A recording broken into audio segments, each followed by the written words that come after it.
পুনেতে ছড়াচ্ছে বিরল স্নায়ুরোগ গুলেনবারি সিনড্রোম। এবার গুলেনবারি সিনড্রোমের প্রভাবে মৃত্যু হলো এক ব্যক্তির। মৃত্যুর খবরে উদ্বেগ বেড়েছে মহারাষ্ট্র সরকারের। পরিস্থিতি সামলাতে গঠন করা হয়েছে র্যাপিড রেসপন্স টিম।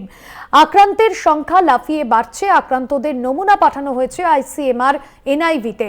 এই রোগে একজন মানুষের ইমিউনো সিস্টেম ভুল করে শরীরের পেরিফেরাল নার্ভাস সিস্টেমকে অ্যাটাক করে, যে নার্ভাস সিস্টেমের মাধ্যমে ব্রেন ও স্পাইনাল কর্ড থেকে সারা শরীরে সিগন্যাল যায়।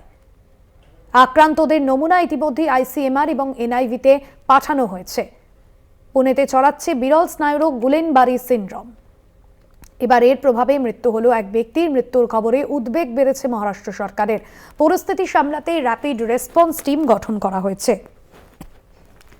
এর আগে গত শনিবারই মহারাষ্ট্রের পুনেতে এক ব্যক্তির এই সিনড্রোমের দেখা মেলে শরীরে, এবং তারপরে একের পর এক আক্রান্তের সংখ্যা বাড়ছে। তবে বিশেষজ্ঞরা সতর্ক থাকতে বলেছেন, বাইরের খাবার খেতে না করেছেন এবং পাশাপাশি গরম জল খাওয়ার পরামর্শ দিচ্ছে চিকিৎসক মহল।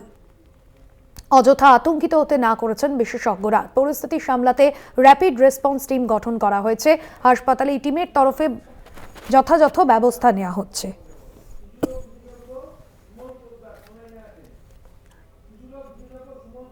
শিশুরোগ বিশেষজ্ঞ সুমন পোদ্দার রয়েছেন এই মুহূর্তে আমাদের সঙ্গে টেলিফোন লাইনে। ডক্টর পোদ্দার, আপনাকে স্বাগত জানাবো কলকাতা টিভিতে।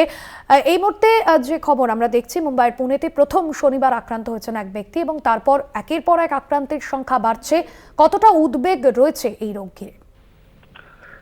দেখুন, গুলেনবেরি সিনড্রোম বা জিবি সিনড্রোম যাই বলুন, এই অসুখটা আমরা প্রত্যেক বছরই দেখতে পাই, কিন্তু যখন একসাথে অনেকগুলো যখন ক্লাস্টারিং হয় তখন একটু অ্যালার্ট হওয়া তো জরুরি।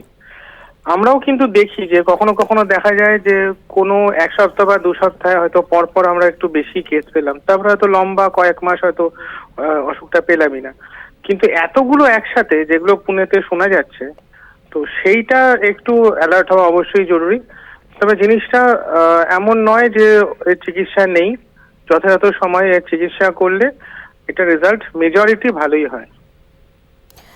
সেক্ষেত্রে সুমনবাবু, কতটা সাবধানতা অবলম্বন করে চলতে হবে এবং কাদেরই বা এই রোগে আক্রান্ত হওয়ার প্রবণতা রয়েছে?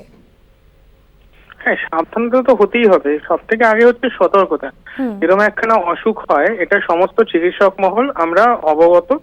তাই জিবি সিনড্রোম ধরতে অসুবিধা হচ্ছে, এই জিনিসটা একটু রেয়ার। আমরা সবাই এটা মোটামুটি ট্রেন্ড। মায়েদের থেকে, বাবা মায়ের দিক থেকে বা পেশেন্টের তরফ থেকে যেটা দেখবে, যে যখনই কোনো রকম প্যারালিসিস ডেভেলপ করছে, হাতে পায়ে জোর কমে যাচ্ছে, বিশেষ করে পায়ের জোর কমে যাচ্ছে, তখনই সেক্ষেত্রে তারা যেন একটু দেখি না করে, এই ঝাড় ফুঁক, ওঝা মন্ত্র এসব না করে যদি যথাযথ চিকিৎসকের কাছে পৌঁছে যায়, তাহলে কিন্তু ইনিশিয়াল স্টেজে এর চিকিৎসা শুরু করা সম্ভব এবং তাড়াতাড়ি এর নিরাময়ও সম্ভব। ডক্টর পোদ্দার, সেক্ষেত্রে শিশুদের আক্রান্ত হওয়ার সম্ভাবনা কতটা রয়েছে এবং শিশুদের কিভাবে সাবধানতা অবলম্বন করে চলতে হবে তাদের অভিভাবকদের? এটা আমরা তো বাচ্চাদেরই বেশি দেখি। আর একটা কোনো পেটের একটা অসুখ হলো অথবা একটা কোনো ফ্লু লাইক কোনো ইলনেস হলো, বিশেষ করে পেটের অসুখ, ক্যাম্পাইলোব্যাক্টার জেজুনি দিয়ে তৈরি হওয়া কোনো ডায়রিয়া, তার পরবর্তী ক্ষেত্রে সেখান থেকে একটা অটোইমিউন ডিজিজ একটা ডেভেলপ করছে, যেটা নার্ভগুলোকে ড্যামেজ করছে, সেটাই হচ্ছে জিবি সিনড্রোম। তো এই পার্টিকুলার জিনিসটাতে যে একজনের থেকে আরেকজনের যে বাচ্চা ছড়াবে, যার জিবি সিনড্রোম আছে, তার জিবি সিনড্রোম হয়ে যাওয়ার পর তার থেকে ছড়ানোর কিছু নেই। কিন্তু যে অসুখটা প্রেসিপিটেটিং ফ্যাক্টর, তার সাথে হোস্ট মানে বাচ্চার শরীরে কিরকম রিয়াকশন হবে তার উপর ডিপেন্ড করছে জিবি ডেভেলপ করবে কি করবে না। তাই এক্ষেত্রে আমার পাশের বাড়িতে জিবি হয়েছে, সুতরাং আমার বাড়িতেও জিবি হবে, এরকম ভাবে আতঙ্কের কোনো জায়গা নেই। কিন্তু অবশ্যই সতর্ক থাকতে হবে, কারণ বাচ্চাদের সব থেকে আগে এটা খেয়াল রাখা যায় যে বাচ্চা তো দুরন্ত হয়, দৌড়দৌড়ি করতে পারে। তাদের যদি পায়ের জোরটা কমছে এবং গ্র্যাজুয়ালি সেই জোরটা যেন আরো কমে চলেছে, একদিনের মধ্যেই সেটা বোঝা যায়, 1-2 দিনের মধ্যে, তখনই কিন্তু চিকিৎসকের কাছে যেতে হবে এবং তার চিকিৎসা শুরু করতে হবে। অনেক ধন্যবাদ জানাবো ডক্টর পোদ্দার আপনাকে। শিশুরোগ বিশেষজ্ঞ ডক্টর সুমন পোদ্দার ছিলেন আমাদের সঙ্গে ফোন লাইনে।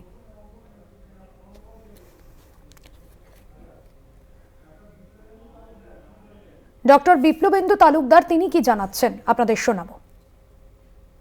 ভাইরাস বা ব্যাকটেরিয়ার জন্য হতে পারে, এবং ইভেন আমরা যে ভ্যাকসিন নিই অনেক সময় রোগ প্রতিরোধের জন্য সেই ভ্যাকসিন থেকে হতে পারে। এই রোগটা বেসিক্যালি ইমিউনোলজিক্যাল রোগ এবং সেই গুলো তার একটা অ্যান্টিবডি ডেভেলপ করে। সেই অ্যান্টিবডিটা নার্ভ থেকে যেটা আছে সেটা একটা পেঁয়াজের খোসার মতো। সেই পেঁয়াজের খোসাগুলোকে অনেক সময় সেগুলোকে আমরা মাইলিন সিড বলি, সেই মাইলিন সিডটাকে ডিস্ট্রাকশন করে দেয়। এর জন্য কিন্তু সাধারণত এটা সিমেট্রিক্যাল অ্যাসিমেট্রিক্যাল দু রকমই হতে পারে, বা সিমেট্রিক্যাল মোস্ট কমনলি হয় এবং লোয়ার লিম্ব থেকে শুরু হয় অ্যাফেক্টেড, মানে প্রথমে লোয়ার লিম্বে হাত পা গুলো অবশ হয়ে যাওয়া, তারপরে নাড়াচাড়া করতে না পারা এবং বাথরুমের সমস্যা হওয়া, পটির সমস্যা হওয়া, তারপরে কিন্তু আস্তে আস্তে একটা অ্যাসেন্ডিং ম্যানার মানে নিচ থেকে উপর দিকে যেতে পারে এবং সেখানে অনেক সময় ডায়াফ্রামেটিক, আমরা যেটা শ্বাস প্রশ্বাসের জন্য কাজে লাগে সেই ডায়াফ্রাম বলা হয়, সেই ডায়াফ্রামটা যদি কখনো অ্যাফেক্টেড হয়ে যায় তখন কিন্তু মৃত্যুর সংখ্যা অনেক সম্ভাবনা অনেক বেড়ে যায়। অর্থাৎ সেই সম্ভাবনাটা রোধ করার জন্য কিন্তু যত সম্ভব অ্যাগ্রেসিভলি ট্রিটমেন্ট করতে হয়। আমরা এই যে গুলেন সিনড্রোম গুলো তাদের যদি আর্লি ডিটেকশন করে সেই পেশেন্ট গুলোকে কিন্তু আমরা তাদের যে প্লাজমার মধ্যে যে অ্যান্টিবডিটা আছে সেটাকে আমরা রিমুভ করেছি এবং তাতে কিন্তু সফলভাবে পেশেন্ট গুলো আমাদের ট্রিটমেন্ট যেটা ছিল সেটাকে সফলভাবে আমরা উত্তীর্ণ হয়েছিল এবং